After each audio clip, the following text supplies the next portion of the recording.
Good afternoon, everyone. Thank you all for being here. Today is Tuesday, March 11th. The time is 5:50, and we call this regular meeting to order of the Eagle Pass Independent School District.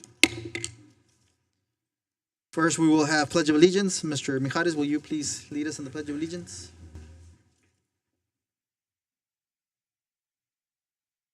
I pledge allegiance to the flag of the United States of America and to the republic for which it stands, one nation, under God, indivisible, with liberty and justice for all. Honor the Texas flag. I pledge allegiance to thee, Texas, one state, under God, one indivisible. Okay, now we will go through roll call. We have Ms. Isla P. Martinez, Vice President, present. Mr. Christopher Hiller, Secretary, present. Mr. Victor E. Perry, Trustee, present. Mr. Morris Lipson is absent today. Mr. Jaime C. Barrera, Trustee, is present. Mr. Tom Gonzalez, Trustee, present. Mr. Samuel Mijares, Superintendent, here, present. We have Ms. Valerie Carrillo, Attorney, present, and myself, Jorge Barrera, present. At this time, we will move to Citizens Communications and Recognitions. And we do have two Citizens Communications. First, we have Mr. Luis Padilla.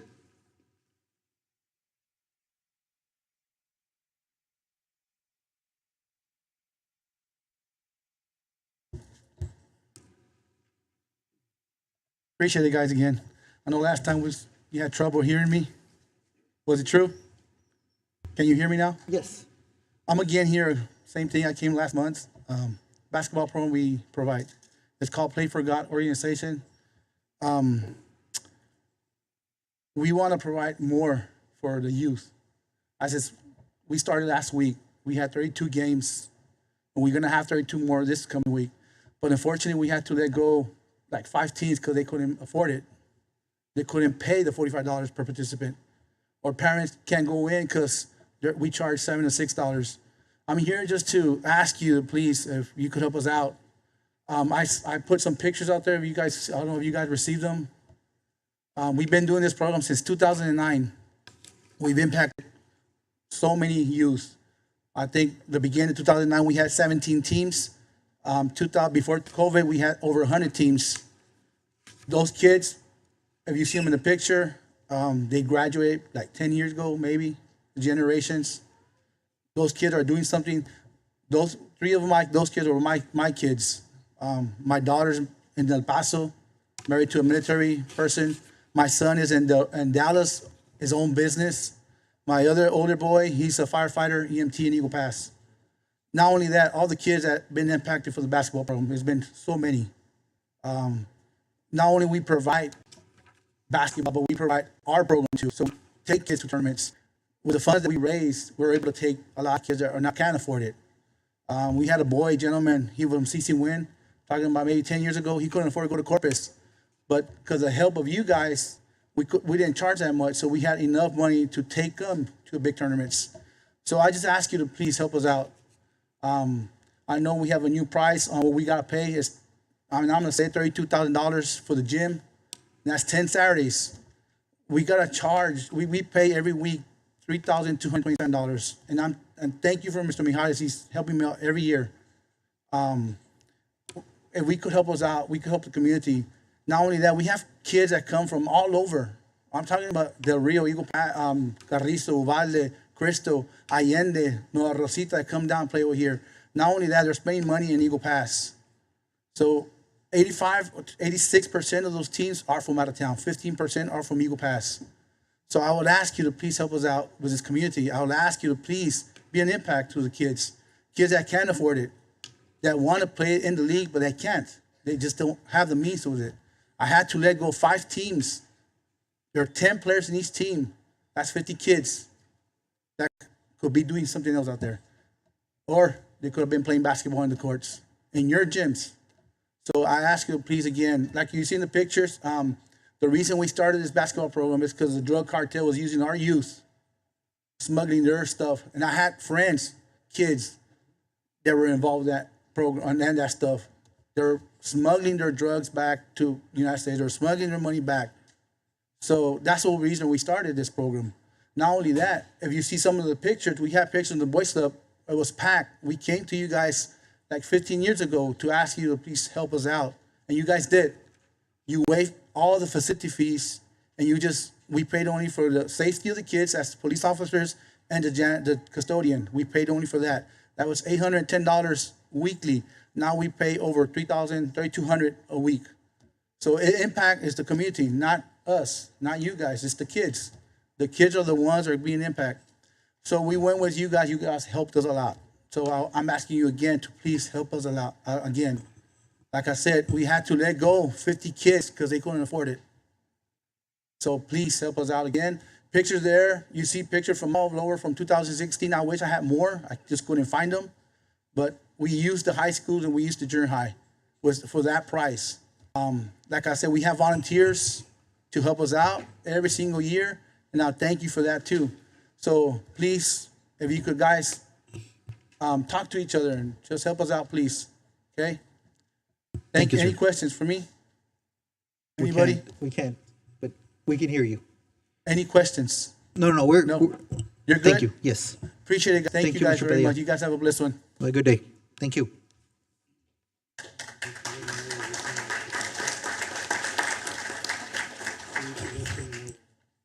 Everybody know? Oh. The board is not allowed to respond to any public comment speakers, so that is why they were not able to answer that question. I think he walked out, but just for any other future reference for public speakers. Thank you. Next up, we have Ms. Raquel Hernandez.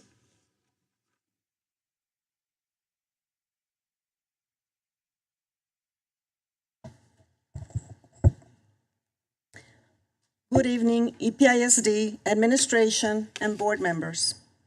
My name is Raquel Hernandez, and with me tonight are other retired teacher substitutes.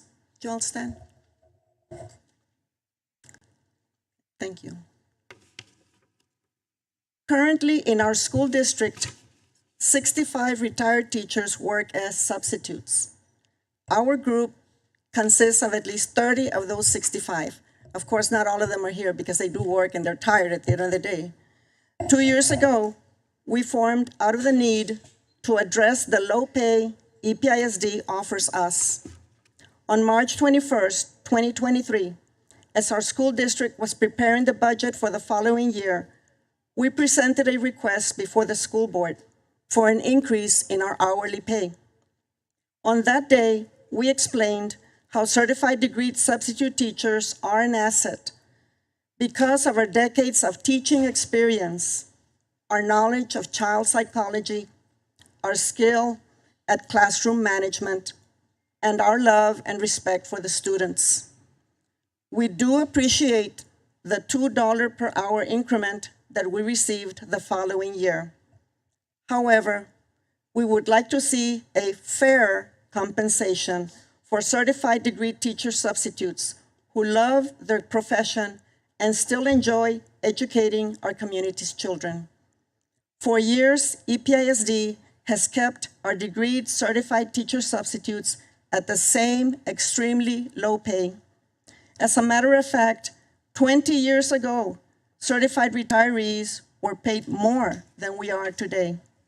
For 7 years, starting in 2005, this school district was paying certified retirees $135 a day. Then, shockingly, the daily pay was lowered to $105. That $30 reduction remained in effect for 11 years and was still in effect when we approached the board 2 years ago. Mr. Mijares, with the $2 per hour increment that you gave us, the daily pay for 7.5 hours amounts to $120.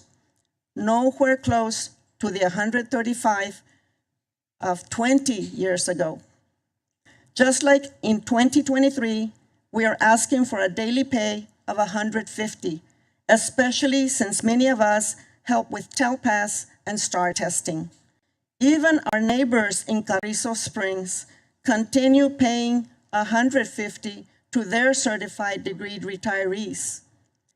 We remain hopeful that this time around, you and the board will come through. Thank you so much from all of us. Blessings.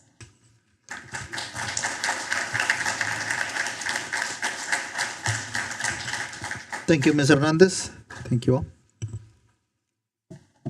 At this time, we will move to our recognitions. Number one, recognition of the Dina Kelso Graves Tigerettes dance team for receiving first place large ensemble for palm routine and first place junior ensemble for jazz routine at the HTE competition in New Braunfels on February 15, 2025. Good evening, Mr. President, distinguished members of the board, and of course, Superintendent Mijares. Thank you for allowing me to spend some time with you this evening. Our first recognition for tonight is for the Graves Elementary Tigerettes dance team. Congratulations are in order for the Tigerettes squad who competed at the HTE dance competition in New Braunfels, Texas on February 15th. The girls battled it out, leaving it all on the dance floor. They came out victorious, nabbing first in large ensemble palm and first in junior jazz ensemble. Congratulations, ladies. Way to dance your way into victory. At this time, we invite the board and, of course, Superintendent Mijares to come forward for photos.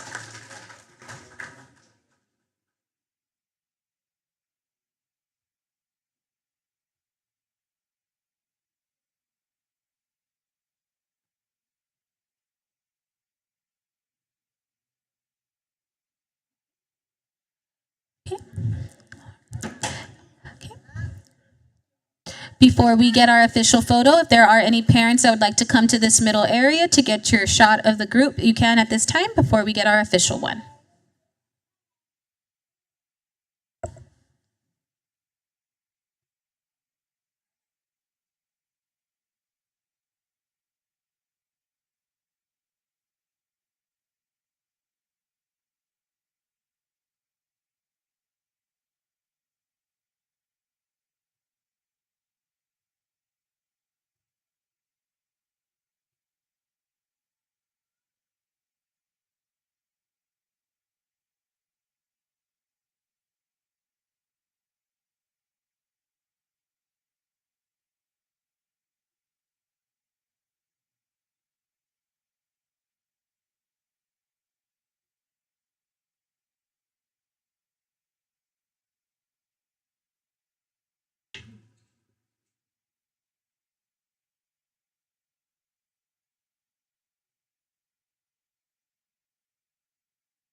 Armando Serna is definitely raising some stallion strong football players as their Division III flag football team won the city championships. Congratulations, Stallions, on a job well done this football season. Keep scoring touchdowns and snatching trophies.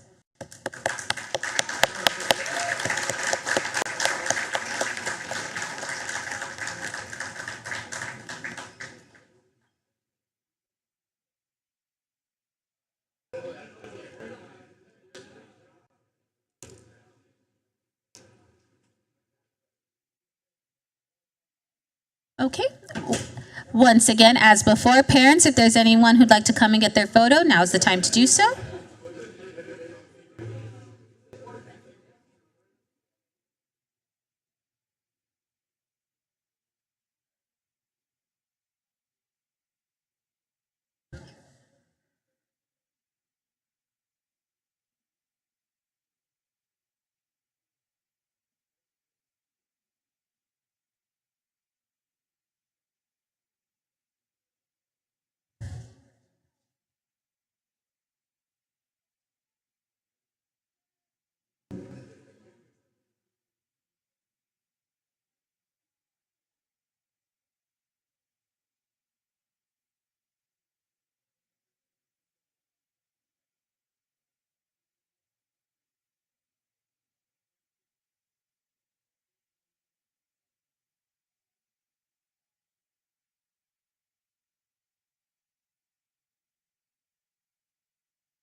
CC Wynn High School is extremely proud to announce that their Maverick Student Council just received outstanding recognition in all 5 report areas as follows: Pride and Patriotism, Energy and Environment, Drug, Alcohol, Safety and Health, and Community Service.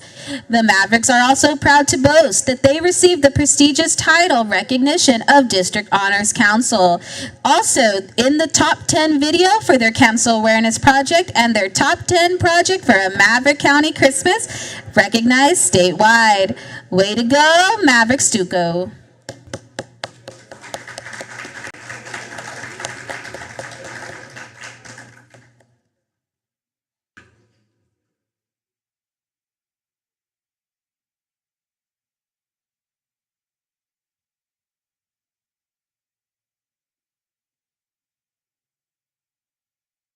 Okay.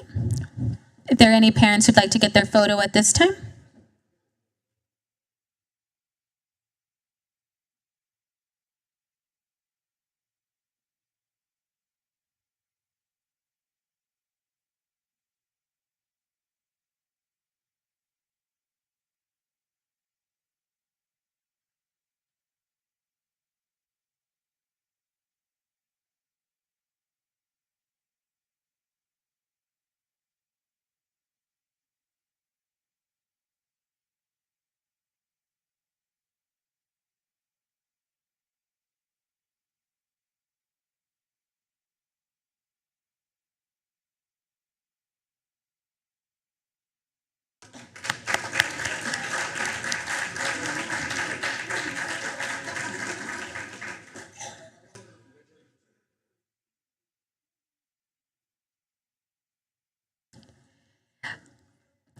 And now let's welcome out your Eagle Pass High School varsity basketball team that battled it out this season, earning them a well-earned playoff bid for the first time in years. Led by Coach David Chisholm, they full court pressed their way to a job well done. Congratulations, gentlemen.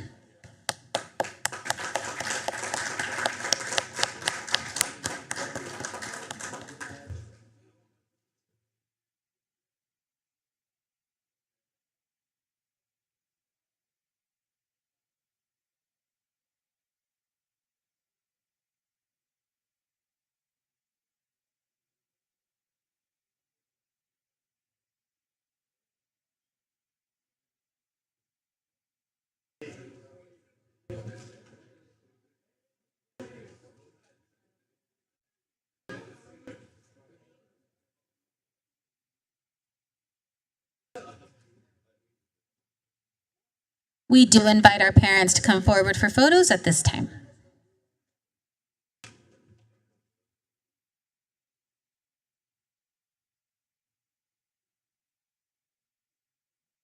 Oh, thank you.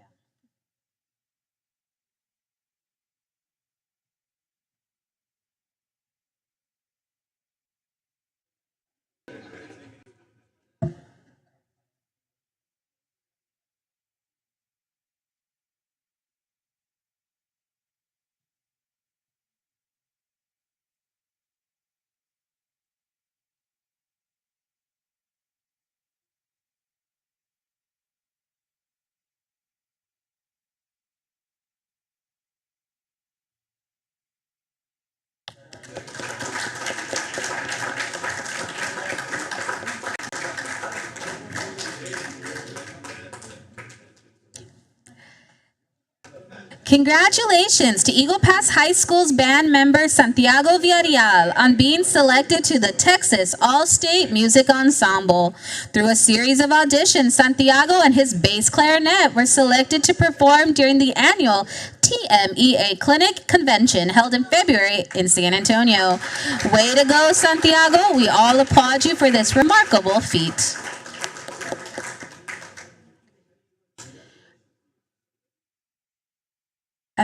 If Santiago's family is here, we do invite you to come forward to join us for the photo.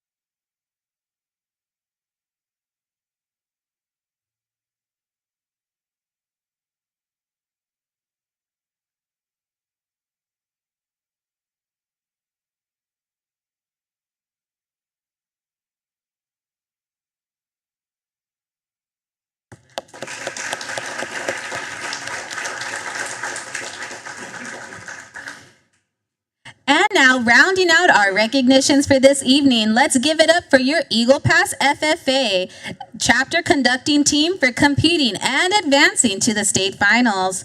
They placed 6th in state out of 250 teams. Chapter conducting consists of the students learning, memorizing, and performing parliamentary procedures. They then have to conduct a fake meeting where they apply these skills by figuring out a problem that has been given to them. Way to represent, Eagles.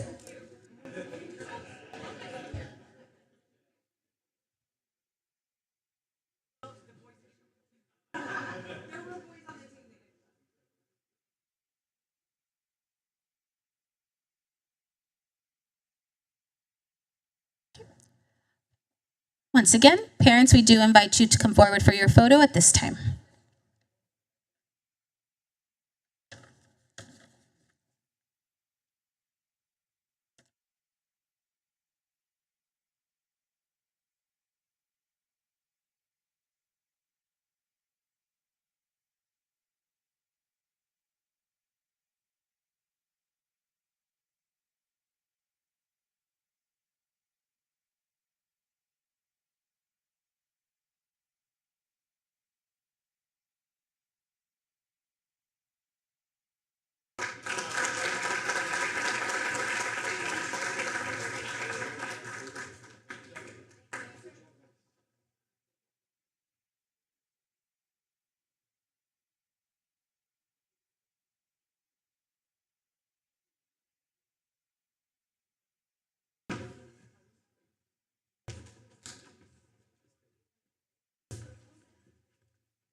Okay, moving to district reports and presentations.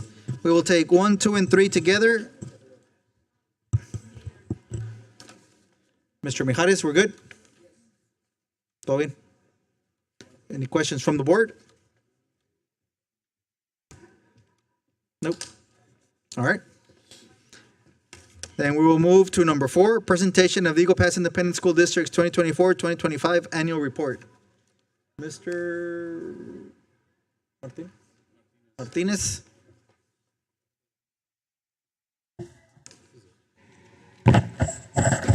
Good evening, Superintendent Mijares and members of the board. Today we have the annual report, which is required as part of the accountability system. Before I start the actual presentation, just a couple of things on the binder you have in front of you.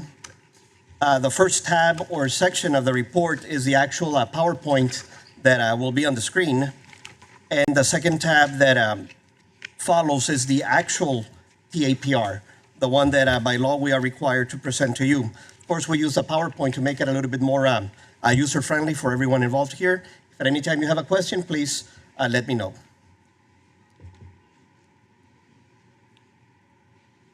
So these are the components that are required as part of the annual report. Of course, the TAPR is the main part of the report, but there are other sections as well that are required.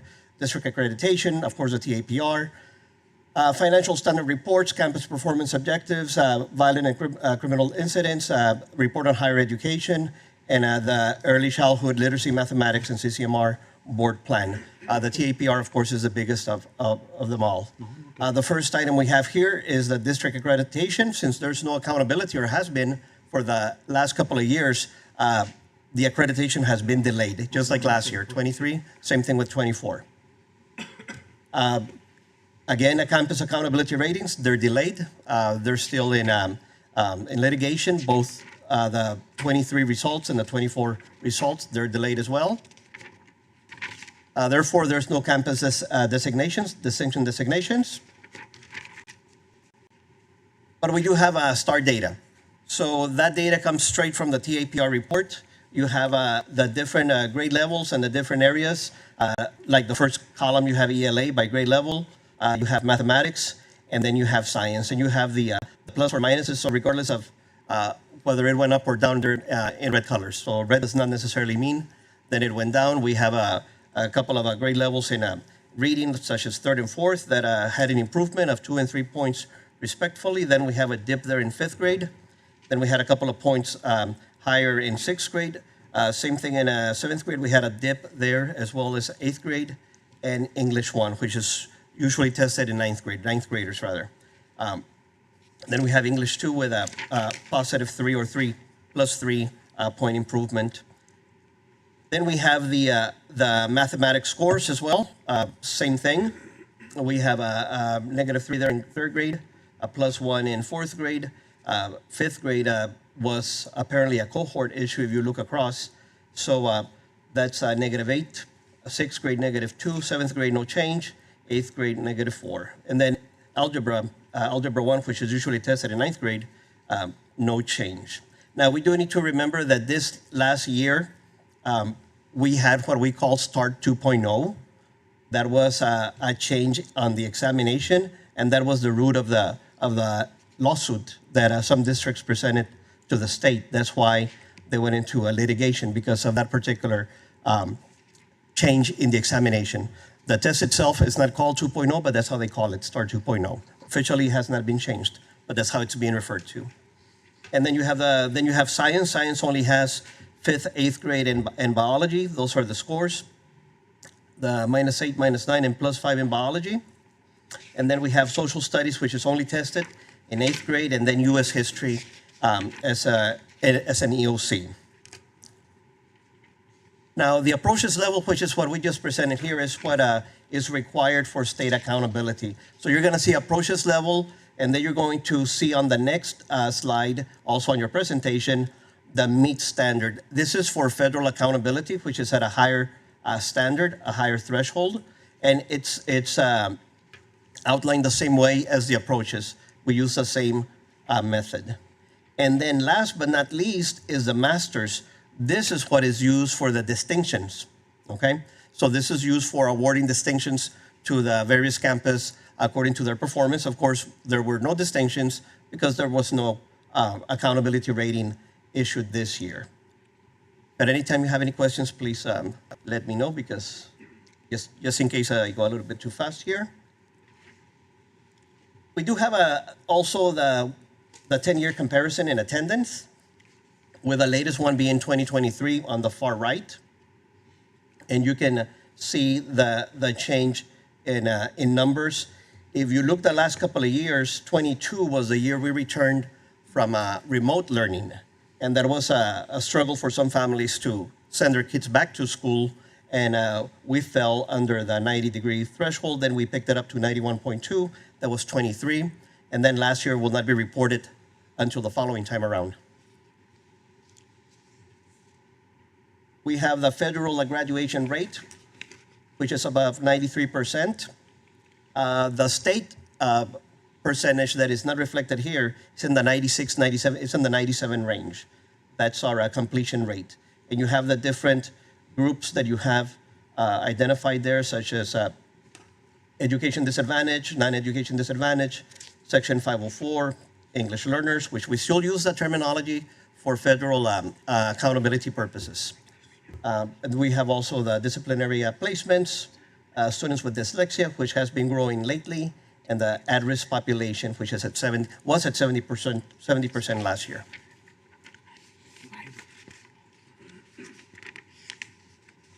We do have as part of the TAPR, we also have financial standard reports with a comparison from comparing the district and the state.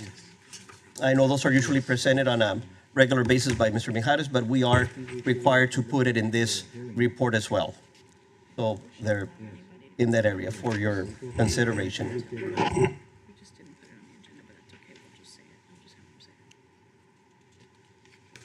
Now, the next thing is, what do the campuses do with information they get from STAR data? Well, now, this data is reflected not only in the TAPR, it's also in other areas in the TA website.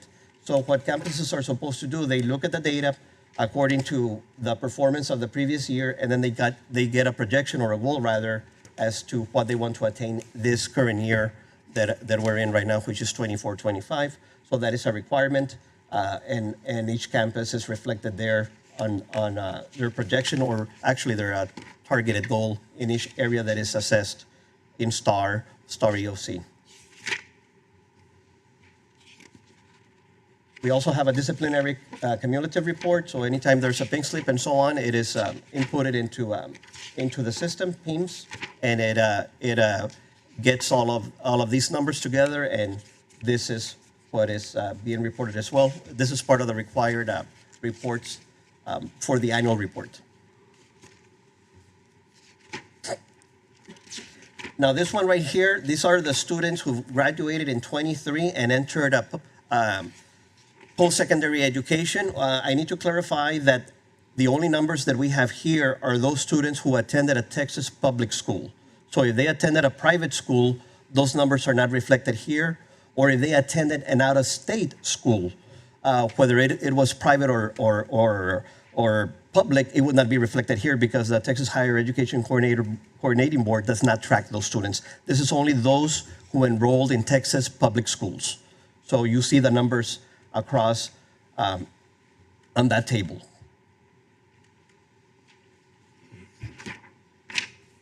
Also a requirement that we have from HB, the old HB3 approved back in 2019, the 86 legislature, they had a requirement, a plan called, and it's right here, the 60 by 30 plan, which the target was that by 2030, which we're about 5 years away from, 60% of all students would be at a certain standard. So that's the goal, 60%. But the percentage point, it's at the meet standard, and they have a couple of checkpoints. The first one is on third grade reading at the meet standard, not the approaches. It's at a higher threshold here or standard, and that's those are the results from this previous testing from last year, which is also in the TAPR. It comes straight from there, but it's at the meet standard, not approaches.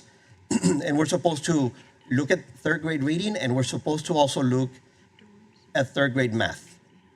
And those are the early childhood plans that had to be submitted starting in 2019. We used that as the baseline year. We have to go back to the drawing board this year and come up with an additional 5-year plan, because this ends the first 5-year cycle until we get to 2030. Along with that, we also have a CCMR component. The only problem with a CCMR component or report is that when it's published through accountability, and since we haven't had accountability in 23 or 24, we do not have any data for that particular report, so that's why it says NA, okay? And that concludes my report, if there's any questions. Any questions from the board? Any questions from the public?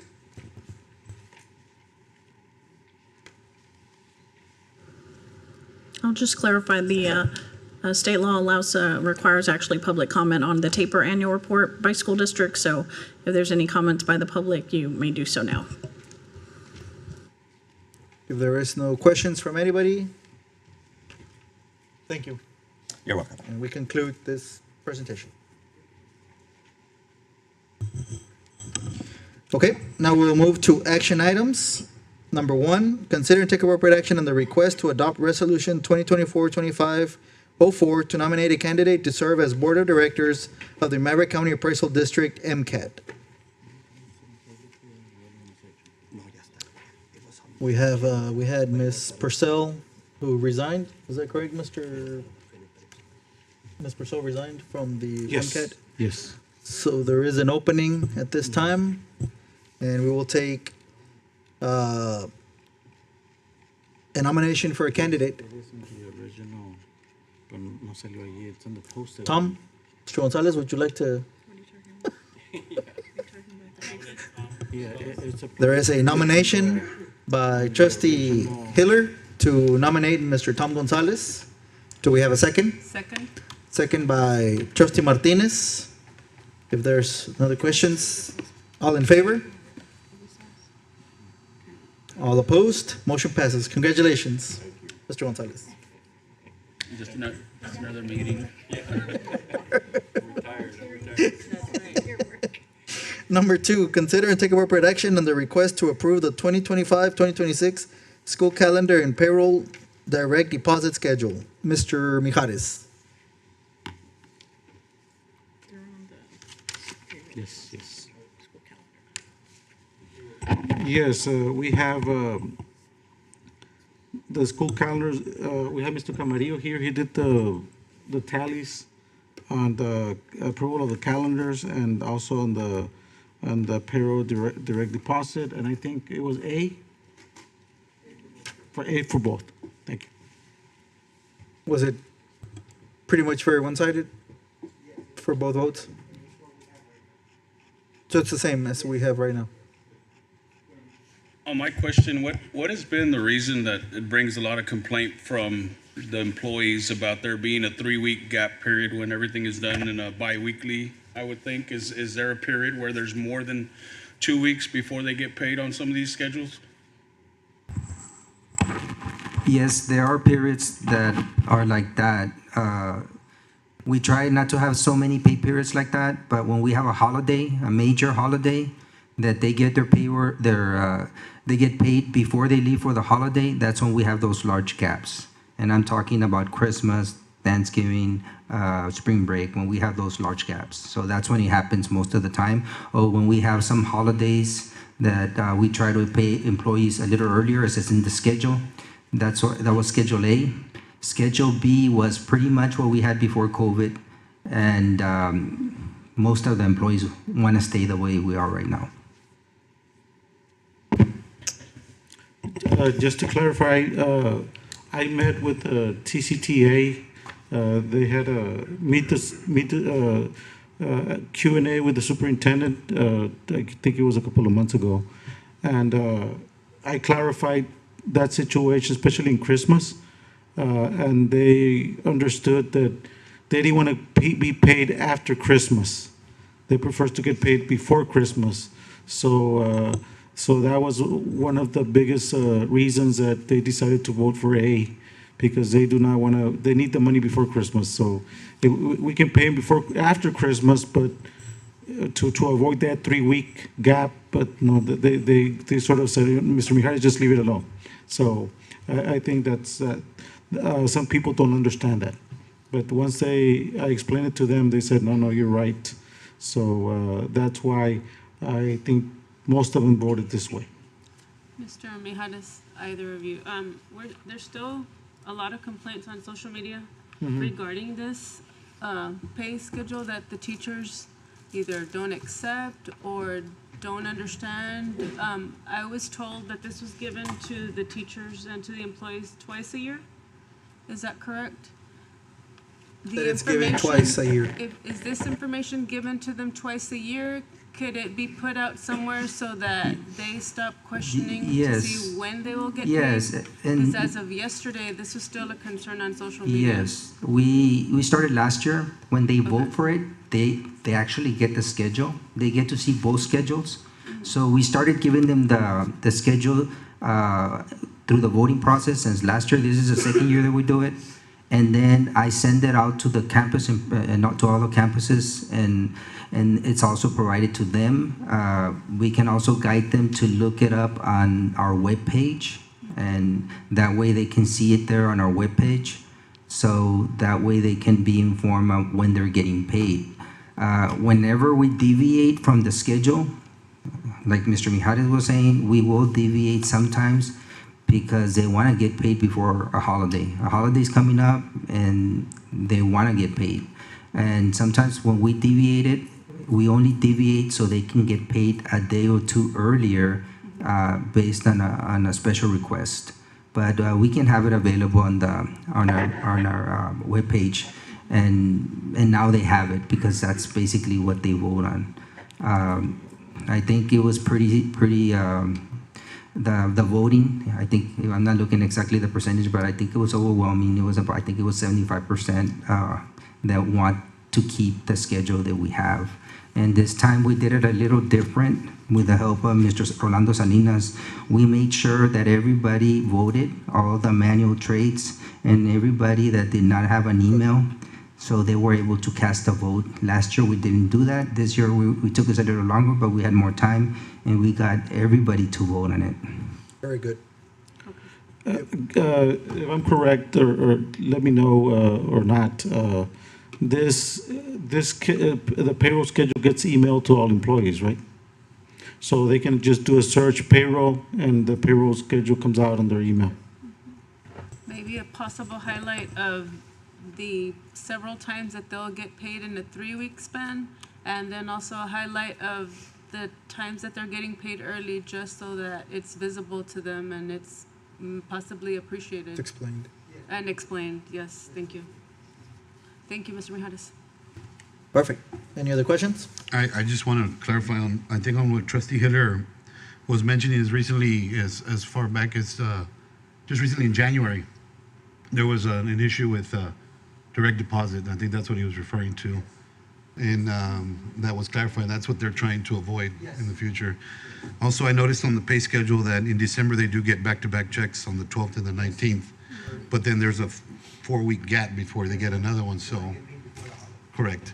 As long as, they're gonna know, teachers are made aware of that, as Trustee Martinez said. Yeah, because that's gonna be a big gap and there will be issues. Okay. Thank you, sir. Do we have a motion to accept the school calendar and the direct deposit schedule? A motion by Trustee Barrera. Do we have a second? Second by Trustee Gonzalez. No other questions? All in favor? All opposed? Motion carries. Unanimous. And I'll move to number 3. Consider and take appropriate action on the request to approve a memorandum of understanding between Eagle Pass Independent School District, Texas Education Outreach Program, and Workforce Solutions, Middle Rio Grande Board. Mr. Mijares? Yes, we have Ismael Mijares here. It's item number 3, right? I'm Yes. sorry, I was discussing the public hearing with the attorney. This is an MOU with Work Solutions, and it's just a renewal. It comes to us every 3 years. And this is for, they provide jobs to our vocational special ed, if that's correct, so. Questions? I'm sorry, I didn't catch that. What exactly is it that they do? They provide jobs for our VOE, they're in special ed. We have vocational, Ms., ¿cómo se llama? Well, they also provide training in high-demand areas, and they provide occupational rehab for our special needs students. They provide the transition from high school to the working field. It's a very vital service they provide for our district. Yeah, Ms. Graff is our contact person. Okay. Mr. Cox, any changes No, to the MOU? just maybe the personnel that's going to be serving, but you'll see a different signature at the bottom of the MOU, but no changes I see. Thank you. That's a VOE program? Yes. Yes. Any other questions? Not, do we have a motion? So move by Trustee Hiller. Do we have a second? Second. Second by Trustee Gonzalez. No other questions? All in favor? All opposed? Motion passes. We now move to consent items. We will take items number 1, 2, 3, and 4 together. Any questions from the board? If not, do we have a motion? So move. Motion by Trustee Martinez. Do we have a second? Second by Trustee Perry. No other questions? All in favor? All opposed? Motion passes. And like always, please thank all the people donating, all the companies donating on behalf of the board and the administration.